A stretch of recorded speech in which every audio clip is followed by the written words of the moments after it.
Olá pessoal, então conforme prometido, nós estamos aqui hoje para fazer a nossa primeira entrevista com um convidado muito especial, que é o Ronaldo Cagise, coincidentemente meu marido, que eu prometi que traria para vocês para falar para a gente sobre a história das civilizações, para a gente acrescentar aí informações em todo aquele nosso conteúdo sobre a história de Lemúria.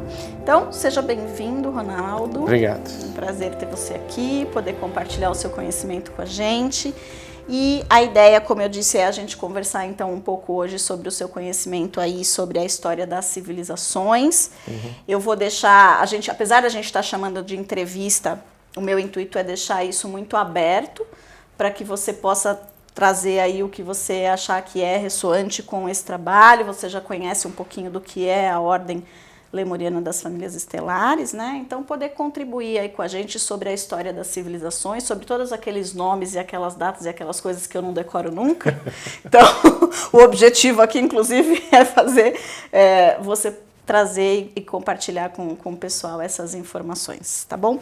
Antes da gente começar a falar, né, sobre esse tema, eu vou falar um pouquinho de você para o pessoal, para que as pessoas que não te conhecem ainda, né, possam saber. O Ronaldo é um terapeuta integrativo também, um profissional dessa área já há mais de 10 anos, é uma pessoa que desenvolveu algumas técnicas de trabalho em conjunto comigo, dentro do que a gente faz no movimento do facilitador de autocura, mas também é o canalizador e o originador da técnica de cura taquiônica, que é uma técnica que a gente já trabalha também há algum tempo, né?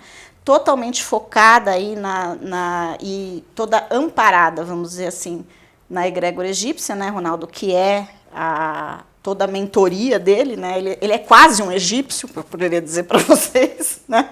Tanto que a gente está aqui, ó, até amparada hoje por uma estruturazinha ali da civilização egípcia, que é uma das civilizações pela qual ele vai passar também no que a gente vai citar hoje.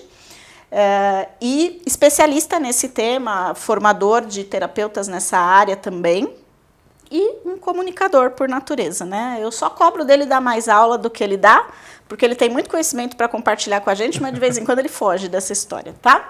Mas então vocês podem cobrar também, que aí ele vai ser obrigado a atender vocês, porque eu sou mulher, não conta muito, né? Mas vocês, quando pedirem, ele vai fazer, tá bom? E antes da gente também entrar nesse assunto, eu quero só chamar a atenção para um detalhe. Vocês estão vendo que a gente tem aqui com a gente hoje uma peça que é um táquion, que em algum momento dos nossos bate-papos também, para aquelas pessoas que não conhecem, eu vou explicar um pouquinho mais qual é a finalidade desse produto táquion, né? Mas eu fiz questão de trazer a peça hoje para nos acompanhar aqui, porque ela tem uma conexão muito forte com todo o trabalho que a gente faz de energia taquiônica e tudo mais, então está muito ligada à frequência do trabalho do Ronaldo também. E outra, porque se vocês observarem, ela é uma peça que tem dentro da estrutura dela um DNA. E um dos objetivos principais dessa peça é justamente fazer o movimento também de ativação da nossa estrutura de DNA. Então, lembrança, memória, ela é uma peça muito focada para meditação, para ajudar a gente a entrar em conexão com essas nossas memórias de quem nós somos e das memórias universais, né? Então, como o nosso tema hoje é a história das civilizações, e o Ronaldo vai passar aí, né, vai fazer um passeio, vamos dizer assim, por toda essa história, eu achei bem legal a gente ter essa peça aqui com a gente, trabalhando justamente esse aspecto das nossas memórias e das nossas conexões com essas civilizações. Então, apesar da peça estar aqui, né, do nosso lado, e você está desse lado, né, da tela, a gente, de qualquer forma, vai estar aqui em conexão com essa energia, com essa frequência, e a partir da nossa ressonância, também compartilhando com vocês a frequência do DNA. Essa peça é uma peça chamada DNA, realmente, né? Um táquion chamado esfera de DNA, com essa finalidade. Então, a gente vai também aqui usar a ressonância dessa peça para repassar para vocês esse mesmo quantum de energia, tá bom? Então, ele está aqui, independente da nossa conversa, o DNA também está agindo aqui e atuando juntamente com a gente nesse trabalho. Muito bem, então chega de falar, porque a entrevista não é minha, vocês sabem que quando eu começo eu não paro mais. E eu vou passar, eu também então, você já sabe, né? Já está acostumado. Vou passar então a palavra para o Ronaldo, para ele começar a trazer aí um pouquinho para nós o que ele preparou sobre a história das civilizações, passando por Lemúria, inclusive. Fique à vontade, a palavra é sua. Obrigado pela oportunidade, obrigado a cada um de vocês que está nos assistindo. E de verdade, como toda boa conversa permeada pela energia taquiônica e com uma antena desse gabarito, um catalisador de energia taquiônica da quinta dimensão deste gabarito, tudo que eu preparei não vai acontecer. Foi por água abaixo. Então, vamos começar tudo de novo, do zero, porque você acabou de me dar um outro gancho, numa outra abordagem de tudo que a gente pode conversar. É bom continuar conversando sobre civilizações, mas com uma outra vertente inicial, uma outra raiz inicial para o assunto, que é o DNA. Perfeito. A nossa codificação genética. E aí eu me remeto a tempos de criança. Eu acho que todos nós, em algum momento da vida, em especial quando muito crianças, todos nos fizemos uma pergunta: de onde viemos? Para que estamos aqui? O que vamos fazer? E quem sou eu? Essas perguntas que são intrinsecamente ligadas à nossa essência divina e à nossa origem, que não humanos, está muito além dessa concepção, desse momento de vida encaixotado aqui na 3D que nós vivemos agora. Então, se a gente falar de DNA, existe uma arquetipagem de uma linguagem, quando a gente fala em civilizações e tenta se buscar a origem de tudo isso, um termo chamado, que todos os pesquisadores cientistas chamam de adâmica, que vem da busca, até da concepção religiosa, qual é a origem, tendo como ponto de partida um conceito de Adão e Eva, né? Então, qual a origem dessa civilização adâmica, que não tem nada a ver com religião ou o próprio catolicismo, coisas do gênero, mas por uma forma conceitual, da onde surgimos, né? Como homem, né? Qual o ponto zero dessa civilização que chamamos de adâmica ao longo de toda a existência da civilização humana? E aí, quando eu vejo o seu trabalho e de todos vocês que estão envolvidos com a Ordem Lemuriana, Lemúria é um ponto-chave no processo de todo o rastreamento do que a gente pode tentar buscar o mais passado possível ou o mais futuro possível nessa história adâmica da civilização humana. Lemúria torna-se um ponto de virada de chave no que diz respeito principalmente a DNA do ser humano. Perfeito.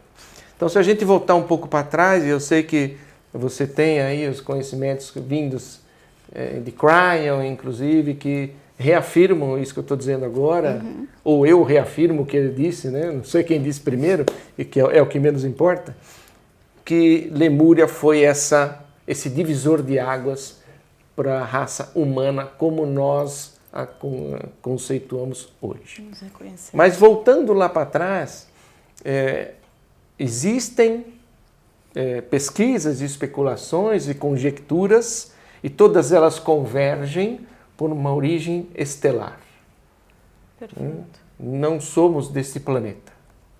Nossa origem está nos astros. E aí muitos arriscam a definir onde, né?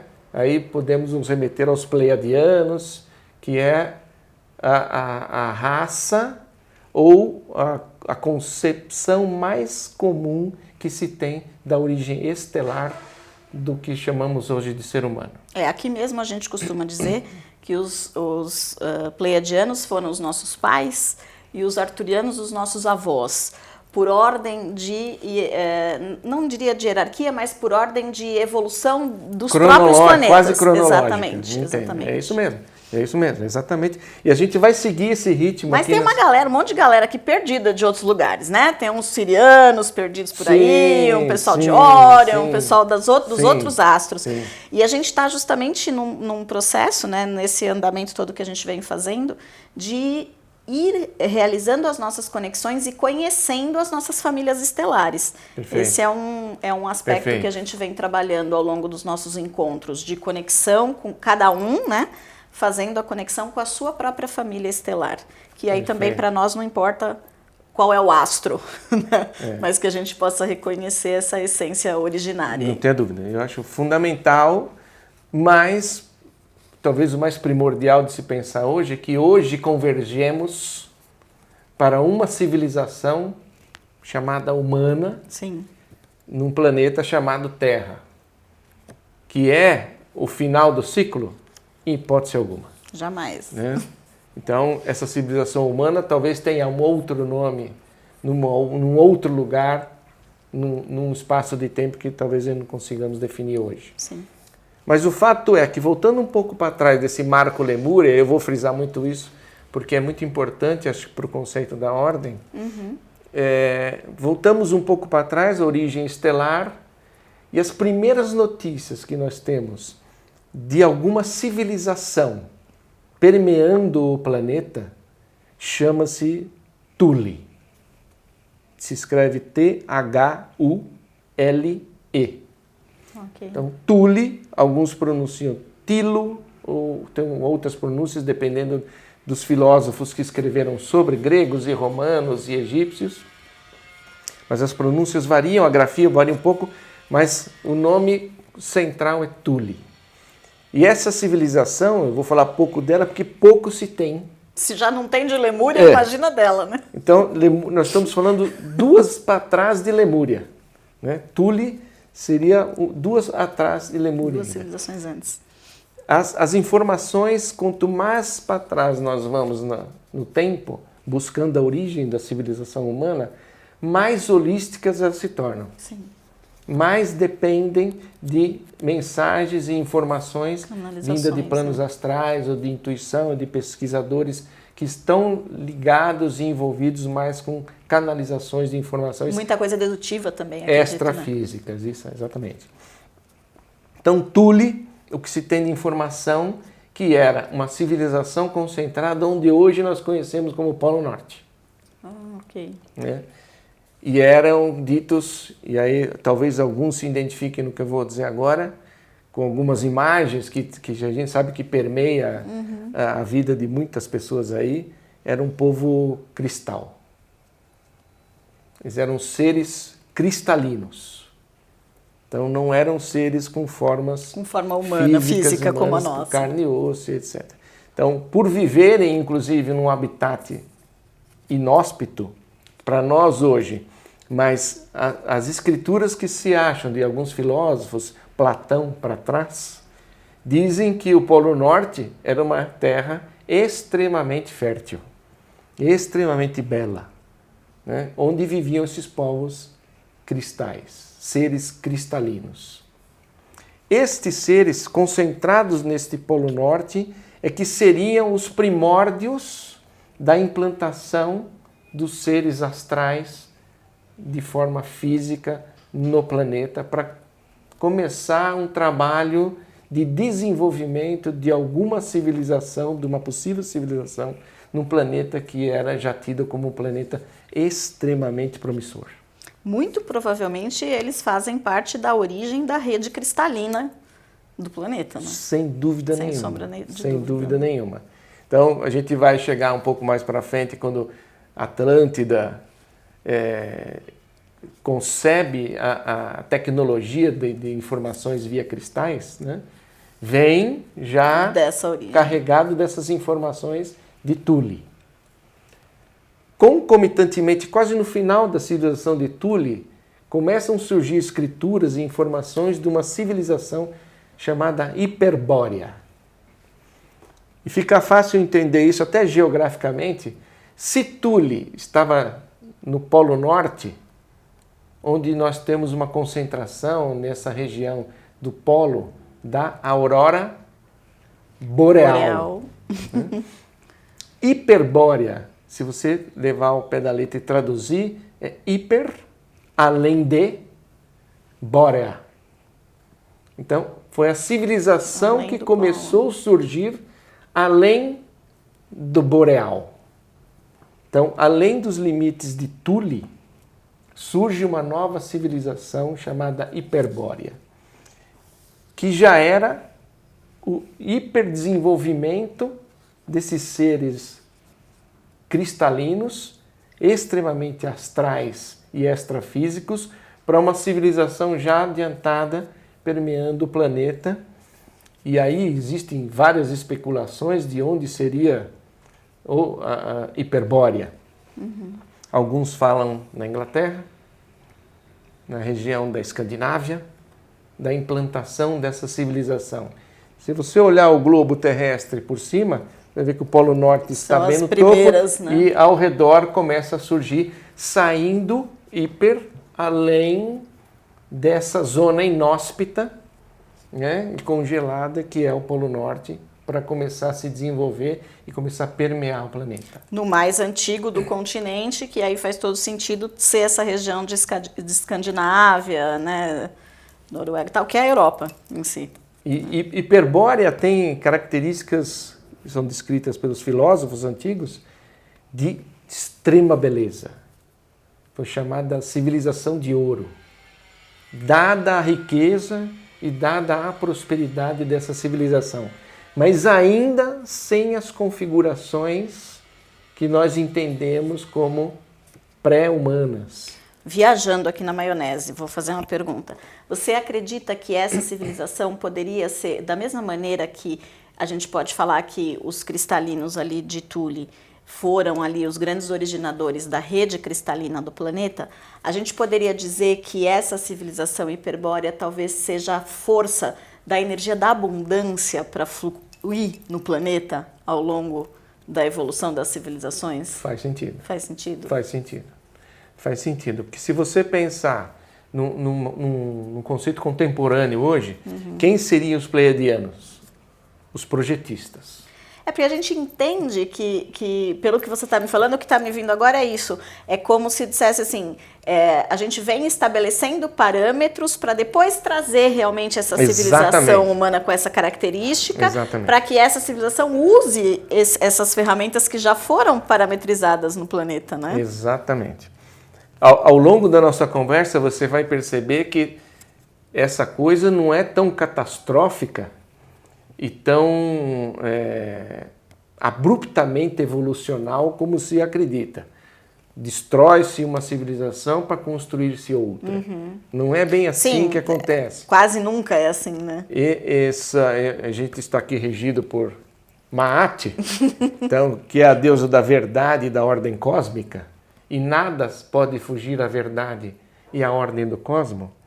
Se isto é uma verdade, Maat, a ordem das coisas segue um fluxo universal e cósmico natural, extremamente pré-calculado e planejado.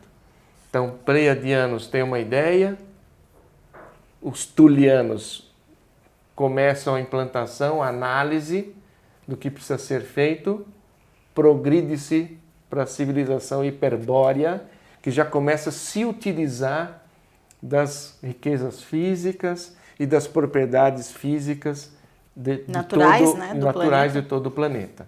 Essa civilização, e aí começa a se entender um pouco as escrituras, porque elas são muito poéticas, né?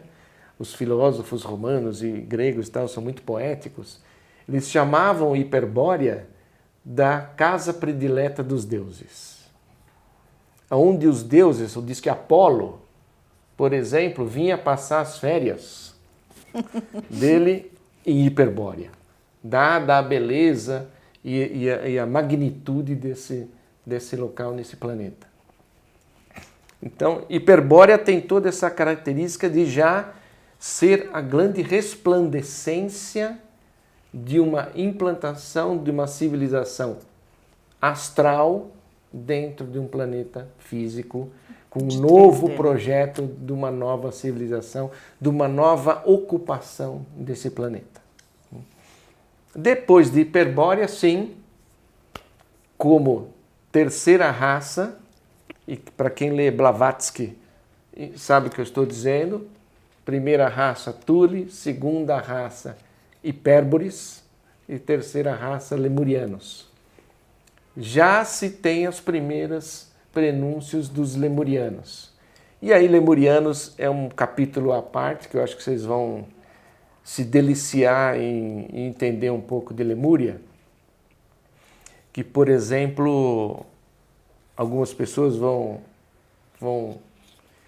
ter um impacto agora que eu vou dizer. Lemurianos eram considerados pelos grandes filósofos de origem draconianas. Que as primeiras características deles, quando implantados e já na migração direta para sedimentação no planeta de uma forma física, eles tinham DNA dos povos draconianos, que eram povos extremamente evoluídos em todo o cosmos. E aí assumem características bastante peculiares. Então, existem informações nos poemas dos filósofos gregos e romanos descrevendo um pouco o povo lemuriano, que a princípio, olha que interessante, eu vejo vocês falarem de famílias, né? Eles eram hermafroditas. Por que hermafroditas? Porque na passagem de um ser astral, que é autocriador, criador do universo, para um ser físico, habitante físico e terrestre neste planeta, a princípio ele precisava se autossustentar e autorreproduzir para que fosse perpetuada a espécie. Então era mais fácil elaborar um ser que ele se autorreproduzisse. E é importante a gente ressaltar, né, que a civilização lemuriana ela foi um período muito longo de civilização. Dos mais longos. Estamos falando aí de praticamente 200 mil anos, sim, né? Dos mais longos. Então tiveram vários tipos de evolução dessa raça, né? Então não é a gente ouve muito e se fala muito nos livros e tudo já da civilização lemuriana após, vamos chamar de fertilização pleiadiana. Né? Quando a gente fez essa mudança de estrutura de DNA para formatar esse humano como nós conhecemos hoje. Mas antes disso tiveram várias formas diferentes, né, desse ser lemuriano. Sim. Eu acho que vem daí, exatamente essa passagem que você está comentando. Analogamente falando, poderíamos comparar este espaço de tempo chamado Lemúria, civilização lemuriana, à nossa história darwiniana. Sim. De evolução. Como se fôssemos primatas que, por uma questão de adaptação e evolução da espécie, um ramo desses primatas evolui e aí a história vai longe, né? Da margem. Podemos dar margem a muita conversa aqui. Por algum motivo desconhecido até hoje, um ramo desses primatas pega um outro caminho do DNA e recodifica esse DNA para começar a andar em pé e se transformar num humano como nós somos hoje. Né? Então, dá para fazer uma analogia aí. Então, eles começam com essas características, esse DNA de povos astrais extremamente evoluídos. Então, nos leva a pensar numa construção programada de um ser lemuriano. É como se você pegasse os melhores ingredientes conhecidos, né, no cosmos e começasse a programar aquele ser. Montar um bolo especial, né, com ingredientes especiais. Ao longo do tempo, eles vão mudando. Você sabe por que se chama Lemúria? Até onde eu estudei e a teoria que a gente traz é que vem de uma outra galáxia, de um continente inicialmente chamado Mu. Então tem uma filosofia, né, em cima dessa história do espaço-tempo fora dessa galáxia, denominada Mu. Mas talvez você tenha uma outra teoria. Isso é o lado intuitivo e holístico da informação. Mas o fato é que cientificamente já se comprova que a região era permeada dos nossos lêmures. Famosos lêmures. Só que assim como os seres lemurianos, eles eram um pouco diferentes. A média dos esqueletos dos lêmures da época tinha 1,80 m. Então, hoje, os lêmures são mais ou menos, têm 50, 60 centímetros, eles tinham 1,80 m. Ao passo que os seres humanos, E se a gente olhar para a história, toda na cronologia da biologia e da evolução da vida, todos os seres eram extremamente grandes. Sim. O histórico aí lemuriano desses últimos tempos, vamos dizer, né, de 20.000, 12.500 anos atrás, que foi aproximadamente aí perto da queda já da civilização, falava assim 2,30 metros até 4 metros, uma variação aí, dependendo da bibliografia, a gente tem uma variação, mas a média era essa, né, 2,5, 3 metros. Exatamente, 2,5. E tem-se muito claro essa medida de 2,5 no exato momento, e por mais uma alteração do DNA, os lemurianos passam a ser bissexuais. Okay. Começam a ter uma reprodução sexuada e não assexuada de um hermafrodita. Com certeza após esse realinhamento da estrutura de DNA, para que possa reproduzir seres com a mesma estrutura. Exatamente, né? Exatamente. São características que esses seres lemurianos foram adquirindo, e aí como adquiriram ainda é um mistério, mas ao longo do tempo essas transformações foram ocorrendo para que se chegasse num ser muito próximo do que nós somos hoje, extremamente adaptado às condições do planeta, extremamente capaz de lidar com todas as intempéries e todas as condições que aquele novo planeta oferecia. Então, é muito importante, acho que principalmente no trabalho de vocês, ter como todas as filosofias entendem que Lemúria é a origem do ser humano como nós entendemos o ser humano. Lemúria significa a grande virada de chave de um ser astral cósmico para um ser físico e habitante do planeta, adaptado para habitar este planeta físico. Eu acho muito legal o que você está dizendo, porque me faz entender assim, que porque hoje a gente vem falando dessa coisa do novo humano, né, da gente acessar o novo humano. E eu percebo que esse novo humano, na verdade, ele foi criado lá em Lemúria. No momento em que se criou essa estrutura de DNA, com os 23 pares de cromossomo, com o 24º par quântico que a gente vem falando, eu entendo que foi criado lá, foi dado lá essa capacidade de usar 99% da quantidade desse DNA, ou seja, usar realmente toda essa estrutura de DNA no seu ápice, né? Foi dado para essa civilização essa condição. Isso foi sendo vivido ao longo das civilizações, foi se perdendo com o tempo diante de todos os processos. Eu acho que até Egito a gente ainda tinha muito dessa quanticidade ativa, né? E eu acredito que depois da civilização egípcia a gente começa a perder, até em função das guerras e de tudo que foi acontecendo, mas a gente vai perdendo essa capacidade até o momento de hoje, que a gente começa agora a despertar, na verdade nessa era de aquário, nessa era de ouro, a gente começa a despertar para essa quantidade, ou seja, para voltar a sair de 30% de DNA ativo para uma quantidade de 90% novamente. Mas o que é legal aqui, eu entendo que da mesma maneira que a gente teve lá o Thule trazendo a rede cristalina, os hiperbóreos implantando toda essa visão da abundância natural do planeta, Lemúria, a gente tinha a implantação da capacidade desse humano. Sim. Desse humano que é o novo, né? Que na verdade ele foi implantado lá, do mesmo jeito que a rede cristalina também foi e ficou. Teve o tempo dela e adormeceu, Hiperbórea teve o tempo dela e adormeceu com toda essa abundância, Lemúria teve o tempo dela de implantar esse humano quântico e adormeceu com a sua queda, e as civilizações foram passando para que neste momento a gente possa despertar essa rede cristalina, essa abundância, esse novo humano que na verdade foi ensinado, implantado lá atrás. Sim. Né? Então, eu acho interessante isso, porque se Thule vem com a rede cristalina, se Hiperbórea vem com a abundância do planeta, da natureza, do recurso, né? Vou chamar de recurso da prosperidade. Natural, da prosperidade, da abundância dos recursos naturais, Lemúria vem com o ser humano, vem com o humano, né? Com o novo humano.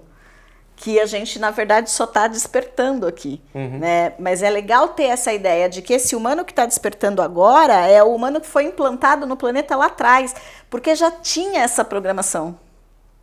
Até para que as pessoas saiam daquela ideia de que a gente perdeu o conhecimento, de que a gente evoluiu. Não, de que, né? E isso não é real. A gente foi criado lá atrás para ser o que nós somos hoje. Né, para despertar o que nós temos a capacidade, na verdade, de ser hoje, né? Porque nós temos essa capacidade, já está no nosso DNA. As informações estão no HD. Exato. Elas estão no arquivo oculto ainda, mas elas estão no HD. Perfeito. É perfeito o que você está dizendo. E Lemúria, na verdade, ela transfigura para nós como o primeiro ensaio de pegar tudo isso que se imaginou no astral, que Tule veio para cá colocar, que Hiperbórea planejou e testou a capacidade desse possível ser como recurso, né? De ser próspero. Então, está tudo pronto? Então vamos criar o ser agora para realmente usufruir de tudo isso que a gente já tem certeza que é possível. E aí que todas as filosofias convergem para um conceito comum de que a origem é lemuriana. É lemuriana. Né? O e que ser todos humano passaram por lá pelo menos uma vez. Sendo que goste ou não. Querendo ou não querendo. Né? E Lemúria transcorre por muito tempo como das civilizações mais longas, de vida mais longa e mais próspera de toda a história da humanidade. Questões afins que não cabem agora ao bate-papo, Lemúria cai. Né? Ela deixa de existir no planeta. Infelizmente, é a civilização onde a gente está mais afastado do conhecimento empírico e científico. Né? Toda essa gama de tempo e de conhecimento que se permeou durante toda a vida da civilização lemuriana, ela está difícil de ser comprovada porque não se encontra ainda vestígios científicos. Assim, não se encontra vestígio, né? Na verdade. A seguinte, Atlântida já tem algumas coisinhas, né, aparecendo. Né? Sim. Em seguida, a Lemúria, já citando, surge a civilização Atlante, que por um tempo coabitaram no planeta. Né? Houve uma coexistência entre as duas civilizações. Hoje, se você imaginar, é muito fácil de entender olhando o mapa mundi. Se nós pegarmos as Américas como referência, América do Norte, Central e a do Sul, do lado esquerdo estaria a Lemúria, e no do lado direito estaria Atlântida. Aliás, eu já prometi, já estou devendo para a galera os mapas que eu fiquei de passar para eles. Eu tenho também, mas eu fiquei com a dificuldade. Eu queria, na verdade, colocar isso de uma forma mais visual, mais visível, né? Então, já prometi, já está comprometido que em algum momento eu vou liberar esses mapas para elas. E, obviamente, a gente tem como referência o mapa mundi atual, mas isso não era bem assim, né? Sim, tinham outros desenhos, eram blocos de terra com outro desenho. Então, se você pegar essas duas terras aqui, hoje tem as Américas aqui no meio, mas se você imaginar que isso era um bloco só de terra, elas eram muito próximas. Sim. Umas das outras. Quando Lemúria desaparece, fica a Atlântida por um já tempo ainda. Por essa região e, com o tempo, surgindo outras possibilidades de migração para outros blocos de terra que a gente vai falar um pouco mais à frente. Sim. Lembrando que o continente lemuriano era um continente muito grande. Muito grande. Né? Muito grande, que muito grande. Chegava a ligar ali a região da Califórnia, né, dos Estados Unidos, à região ali das ilhas hoje, que estão ali Filipinas, Nova Zelândia. É facílimo entender a dimensão disso. Conectava essas duas partes do bloco. De novo, se você estender o mapa mundi, se tem as Américas aqui no meio... Tá, os dois. Lemúria emendava a América, o que é a América hoje, com a Ásia do outro lado. Com a Ásia do outro lado. Era um continente muito grande. Né? E Atlântida era quase o outro bloco, né? já emendando África e etc. Né? Sim. Mediterrânea, etc. Então, eram blocos muito grandes de terra. E as escrituras mostram que tanto um como o outro, quando conviveram, tinham conhecimentos extremamente avançados de tecnologia, inclusive de transporte. Lemúria é tida como a primeira e a maior utilização e evolução da energia livre, solar. Tadinho do Tesla, né? Então, Nessa hora até se mexe. precisamos vir ao século XX para começar a falar disso de novo. Pensar que ele sumiu por causa disso. Então, Lemúria já utilizava-se da energia solar como Livre. a energia comum livre de uso do planeta. E eram extremamente avançados em navegações, em sistemas de transporte, etc., que não vem ao caso agora. Mas se você pensar em navegação, esse intercâmbio Sim. entre Lemúria Ficaria e muito mais Atlântida era simplificado. muito mais simples, né? Esses deslocamentos eram muito mais simples do que a gente possa imaginar. Além de outras possibilidades tecnológicas que talvez existissem na época. Mas Lemúria some do planeta, fisicamente falando, né? E predomina a civilização Atlante. E Atlântida significa a sedimentação da civilização humana com toda essa história anterior, desde Pleiades, Tule, Hiperbórea, Lemúria, na sedimentação da vida do ser humano no planeta Terra. Em especial como conhecimento. Então, tudo que a gente... O cristal, a prosperidade, a capacidade de o ser humano desenvolvido, extremamente evoluído e com capacidades muito aquém do que nós podemos imaginar hoje, se fundamenta numa civilização chamada Atlante. Que, ao contrário do que todo mundo prega, e apesar das escrituras dizerem, quando eu digo escrituras não são religiosas, são documentos científicos e filosóficos encontrados ao longo da história. Platão mesmo diz que a Atlântida se foi em um dia e uma noite. Só que, por exemplo, se a gente voltar lá para Tule, por exemplo, existiam as mesmas afirmações de Platão, que Tule se resumia em um dia e uma noite e os seres viviam 1000 anos. O que é um dia e uma noite, pode ser a pergunta, viviam né? 1000 dias. Só que já naquela época, olha que interessante como a gente vai associando com o dia de hoje. Naquela época, o Polo Norte também tinha metade do ano sol e metade do ano noite. Então, o ano se resumia em um dia e uma noite. Né? E aí, este conhecimento e toda essa gama de coisas se fundamenta na Atlântida, e a Atlântida passa a ser a grande usuária de toda a história da humanidade como civilização. Como primeiros registros, talvez, né? E apesar de Platão dizer que acabou-se num dia e numa noite, mas a referência dele de um dia e uma noite poderia ser muito bem o tempo de Tule, um ano. Um ano, né? O fato é que a Atlântida foi, com o tempo, se desgastando, e como hoje acontece, nós temos uma mini Atlântida acontecendo nos Estados Unidos, que é a falha de San Andrés. Aos poucos ela está se destacando do continente 1 centímetro por ano, e ela vai afundar toda. Né? Então é um pedaço dos Estados Unidos. Assim como foi Lemúria, né? Ela é um pedaço, ela é um restinho de Lemúria. Vai afundar, né? Isso é o ciclo, e assim é. Né? Por toda a eternidade do planeta, enquanto ele existir, será assim. Então não é um fato novo, estamos com uma Atlântida acontecendo agora. A Atlântida vem sucumbindo às intempéries do próprio planeta. Inclusive, não te interrompendo, mas eu entendo que existem alguns escritores e alguns autores estudiosos desse tema que vai dizer que nós tivemos mais de uma Atlântida, né? Sim. Que existiu mais de uma queda de Atlântida, porque ela foi e se estabeleceu novamente e afundou novamente. É como se eles fossem migrando, né? Exatamente. De espaço.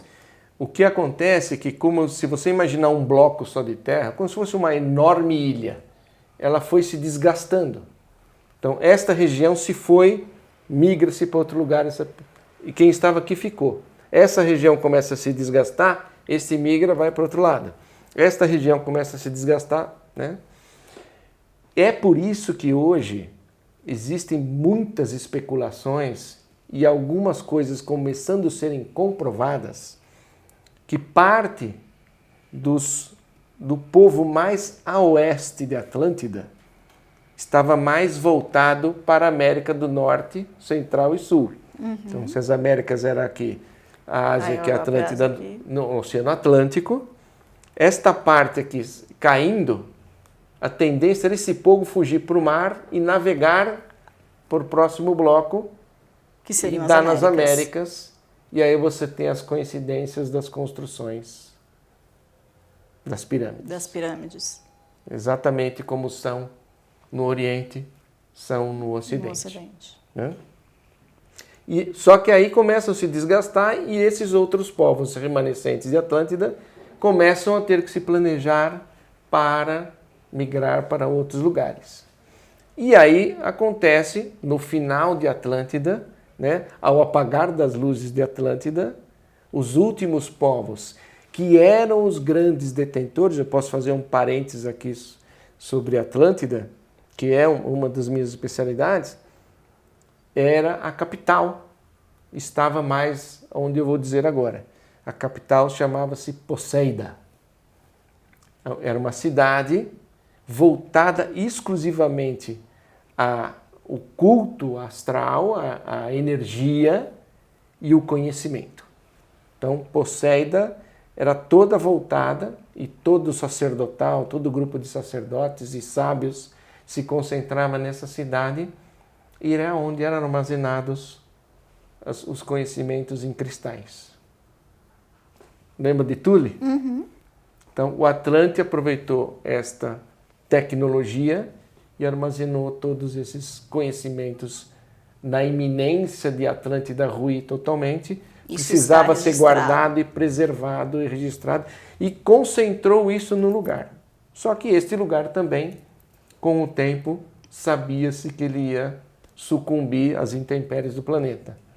E aí, conta-se as escrituras que o chefe, o rei de Poseida, na época rei de toda a Atlântida, conhecido de todo mundo como Poseidon, ele decide e ordena que esses cristais sejam tirados de Atlântida E espalhados por todo o planeta para que eles fossem preservados e abertos nos momentos propícios e adequados. Eu acho que daí você pode tocar o assunto. Que ainda né? é novidade, que a gente... Novidade não, porque muitos de vocês já entraram em contato, mas que a gente ainda vai abordar, né? Justamente, que são as aberturas dos cristais. Não né? estou as aqui datas para de dar abertura dos spoilers, cristais. né? Mas temos aí Nova Lemúria surgindo.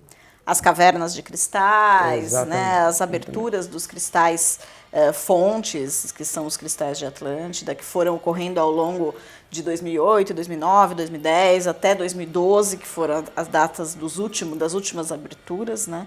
Que fez com que a gente realmente conhecesse aí toda a circulação dessas cavernas subterrâneas, vamos dizer assim. E você citou bem a expressão rede de cristais. Thule. Sim, porque elas estão diretamente Prontas. Ligadas à rede cristalina do planeta. Né? Então, Poseidon e o grupo de sacerdotes atlantes sabiam dessas redes e sabiam onde colocar o pendrive. Correto. Guardar o pendrive é quase com as se informações. Dizer, é um conteúdo de domínio público. Público. Está lá disponível. Está na Ninguém rede, achou, sim, mas está lá disponível. Está lá, é público. A grande massa de Poseida, que é o grupo sacerdotal e os grandes sábios atlantes, estavam concentrados nesta última região a sucumbir, que era a mais a leste de Atlântida e mais próxima do bloco hoje conhecido como África.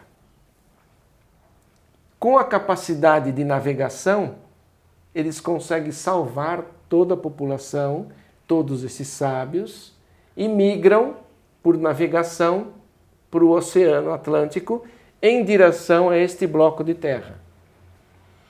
E, coincidências à parte, eles entram pelo mar Mediterrâneo e se deparam com um lugar um riozinho fantástico, de natureza exuberante, maravilhosa, uma coisa deslumbrante, que era a junção deste grande mar com um grande rio de água doce, e a água doce eles já sabiam que era extremamente necessária para a sobrevivência. Né? E entram por esse mar Mediterrâneo, e o rio era imenso, navegável. Sim. E entram por esse rio, que hoje esse local é conhecido como Delta do Nilo. Delta do Nilo. O Nilo, ele corre em sentido ao mar Mediterrâneo, né?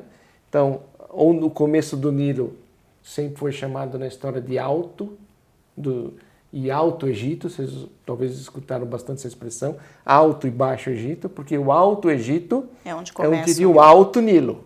Descia a corredeira em direção ao mar. O Baixo Egito é o que está mais próximo do mar Mediterrâneo. Perto do Delta. Perto do Delta, da desembocadura do rio Nilo no mar Mediterrâneo.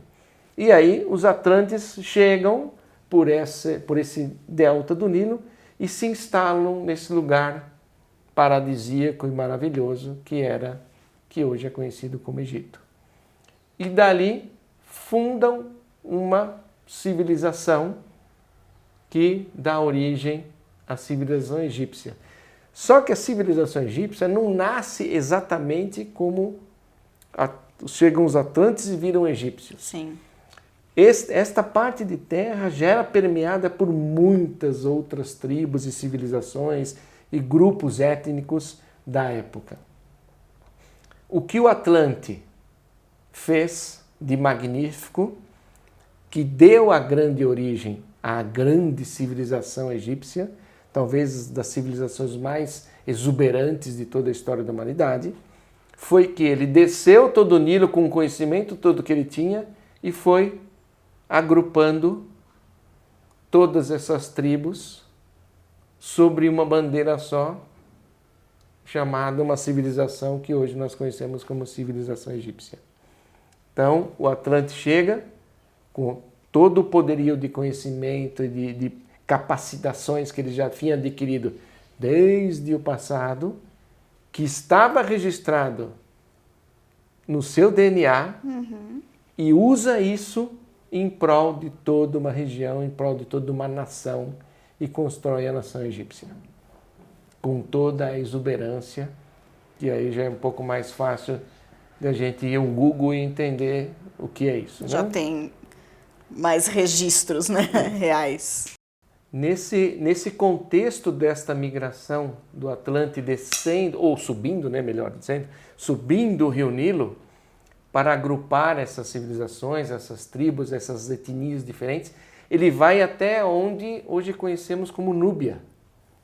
Se chama Núbia ainda hoje, e na verdade na época já era os povos núbios.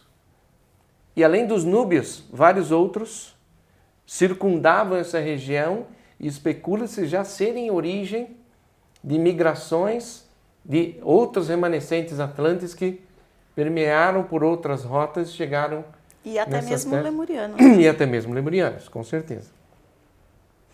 Estou falando nos persas, sumérios, hititas, núbios e outros povos que têm bastante relevância em toda essa história, toda a cultura que permeia o Grande Egito e todas as histórias bíblicas e etc. Né? Então, essas todas etnias ao redor do Nilo, que o Nilo era a grande mãe de toda a terra, elas foram arrebanhadas e agrupadas numa grande nação, e o Egito tem como uma particularidade, que eu não tenho dúvidas nenhuma, que vem do povo Atlante, é a possibilidade e a igualdade entre os seres. O conhecimento Atlante era disponibilizado a todos. O intercâmbio entre as pessoas E a civilização egípcia demonstra isso muito claramente através de documentos hoje, né? Por isso que talvez minha paixão por Egito esteja muito mais voltada à comprovação de tudo isso. E eu brinco com todo mundo que me conhece, e quem me conhece sabe que eu falo isso toda hora.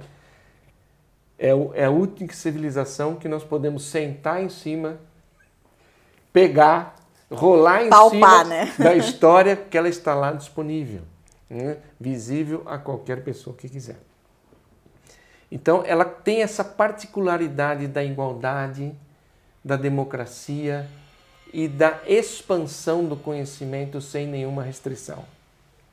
Volto, porque o termo família, da ordem de vocês, me chama muita atenção, no conceito egípcio, que ele é remanescente da Atlântida, que eu não tenho dúvidas nenhuma, que vem no DNA, desde a implantação Estelar. de Thule, estelar, da igualdade entre os seres. Em especial, é um tema atualíssimo hoje, entre o homem e a mulher. O masculino e o feminino. Remeto à decisão da troca talvez de um cromossomo num ser lemuriano hermafrodita para que ele fosse dual e conseguisse fazer a completude das leis que regem o universo, a lei do gênero ou da polaridade. Tudo tem dois polos, tudo tem duas cargas, tudo é masculino e feminino. E isso é levado muito a sério na implantação dessa nação egípcia e na condução de todo o povo egípcio como uma grande nação. Talvez das coisas mais importantes de todo o Egito. Todas as mulheres e homens tinham exatamente os mesmos direitos. Todos tinham o mesmo direito ao acesso ao conhecimento. Qualquer um poderia se candidatar a ser um sacerdote, ou um médico, ou ter acesso aos conhecimentos, desde que ele quisesse. E muito das práticas, inclusive entre eles, eles precisavam exatamente destas duas frequências e energias, unindo, né, um masculino e um feminino para alcançar determinados níveis Sim. de acesso, né? Exatamente esse glamour e esse esplendor é que hoje nos remete a refletir sobre a situação atual. Essa esplendorosidade e a magnitude da civilização egípcia, e de uma forma tão pura, tão simples e tão essencial, quase astral, ou eu arriscaria dizer espiritual, foi exatamente o que chamou a atenção de todo mundo que estava em volta. No decorrer do tempo surgem as civilizações com poderios econômicos e tecnológicos, em especial gregos e romanos, que aí começam a vislumbrar a tomada do Egito. Ter para eles, né?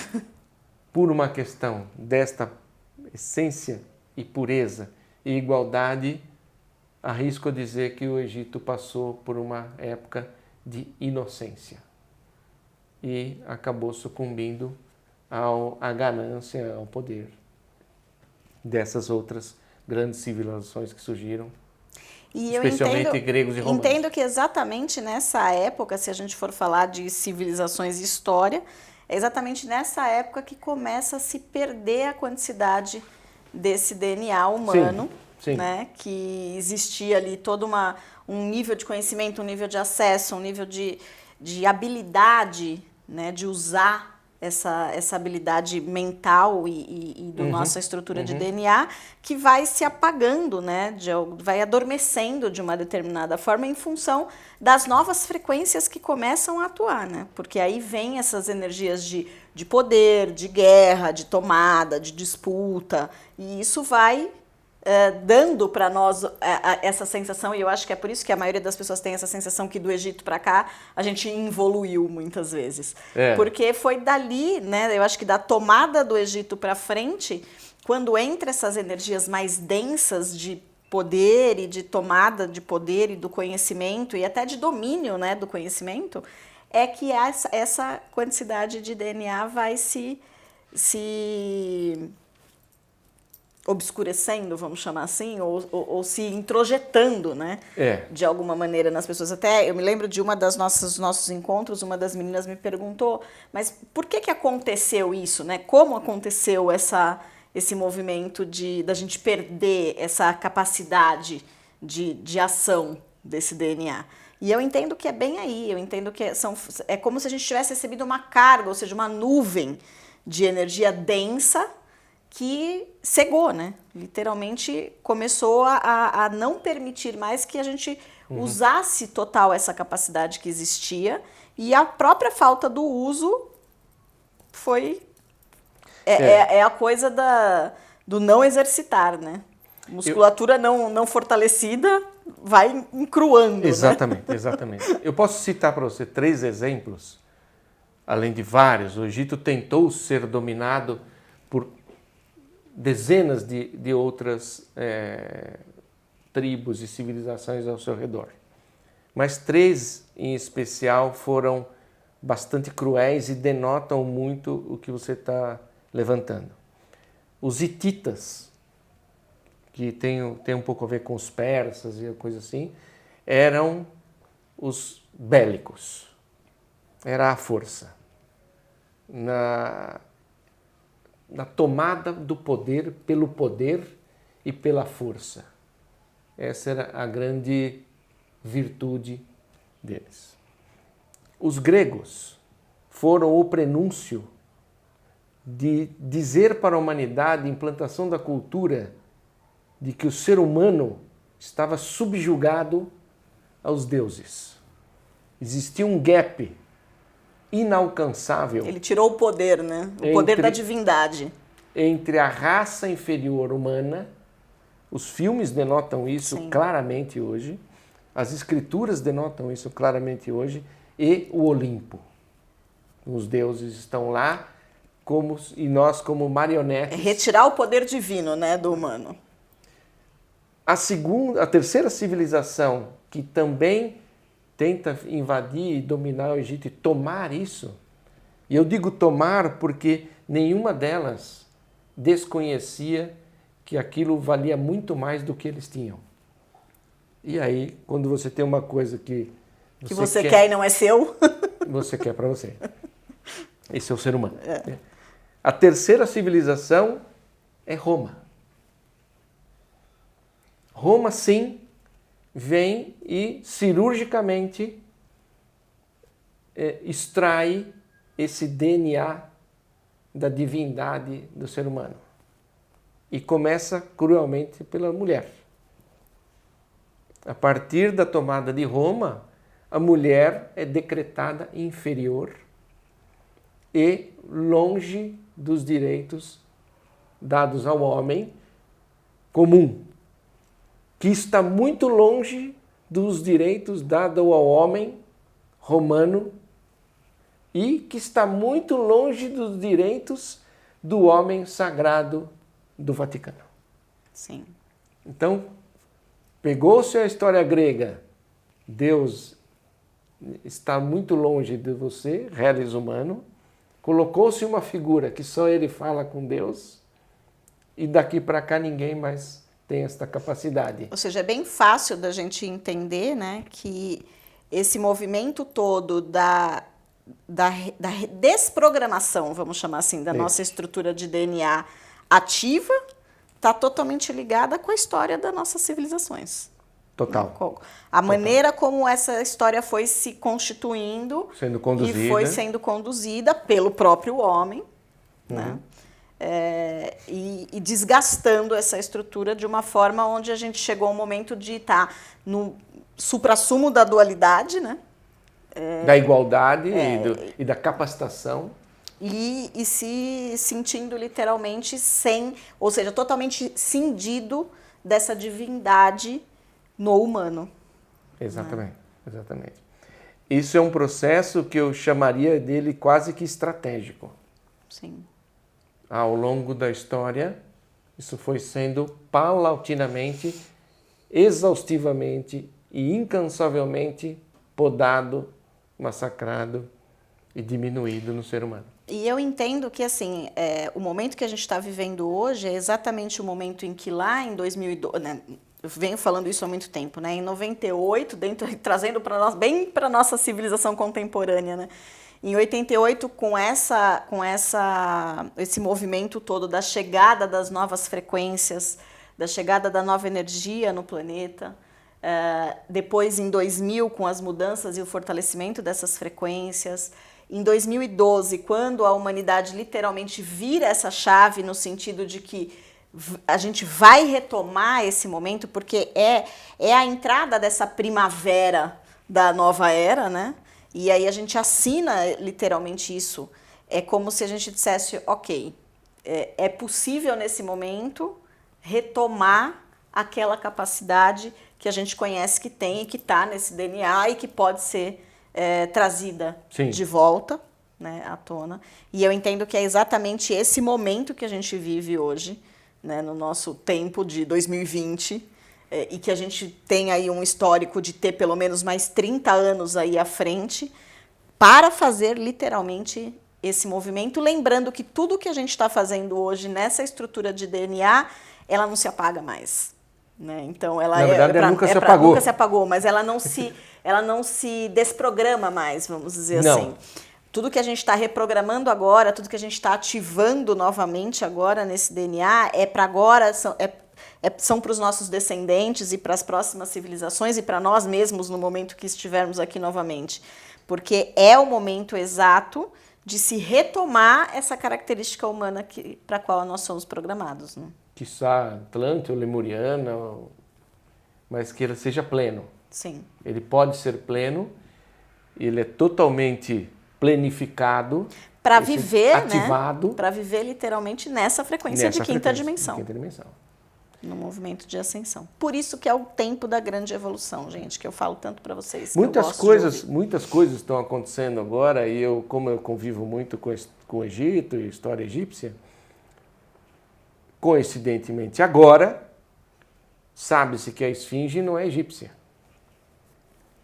É o Marco Atlante dentro da terra egípcia. E porque ela tem aquele formato, já reverenciando a Era de Leão, marcando a história para que isso continuasse à frente. As descobertas que estão acontecendo estão trazendo muita forma científica, comprobatória, da gente poder corroborar toda essa história que nós falamos aqui, que hoje está um pouco intangível. Agora aqui, eu não vou perder a chance de fazer uma propaganda sua agora para o pessoal, porque eu já sei aqui no bastidor que ele está programando uma série sobre o Egito, gente, para lançar aí um documentário e uma série sobre toda a história e todo o conhecimento dele do Egito. Então vocês ficam ligados porque depois vocês vão poder acompanhar isso em outro momento. Merchan. Muito obrigado. Hein? A intenção é fazer um documentário, mas para esclarecer um pouco e a gente ter um pouco da ideia. Outra coisa que eu acho fantástica dizer aqui, que recentemente, estudando algumas escrituras, eu descobri que um dos faraós da 13ª dinastia construiu um templo dedicado à fraternidade branca. Sim, você me contou. E a fraternidade branca remonta à Atlântida, que remonta à Lemúria.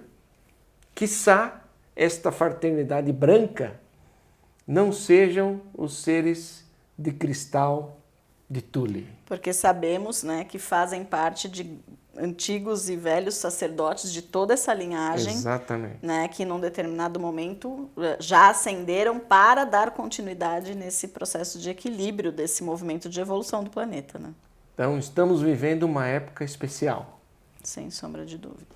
O tempo da grande Diga-se evolução. de passagem, em todos os aspectos. Vamos aproveitar as coisas boas, né? A coisa pode ser que aí fora não esteja tão legal.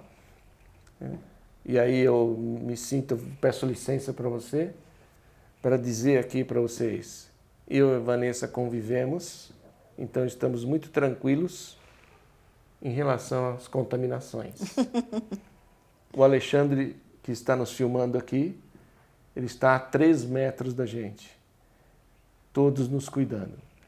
E aí eu recomendo para a gente refletir sobre isso, porque cuidar disso não é cuidar da contaminação, não é a doença Covid. Cuidar disso é a gente começar a refletir o que eu preciso fazer para ser um ser humano pleno, como eram os Atlantes, como eram os Lemurianos. O que eu preciso fazer para me tornar uma família lemuriana, com características de família lemuriana, de igualdade, de fraternidade, de respeito? O que eu preciso fazer para que meu DNA retorne a ser o que era?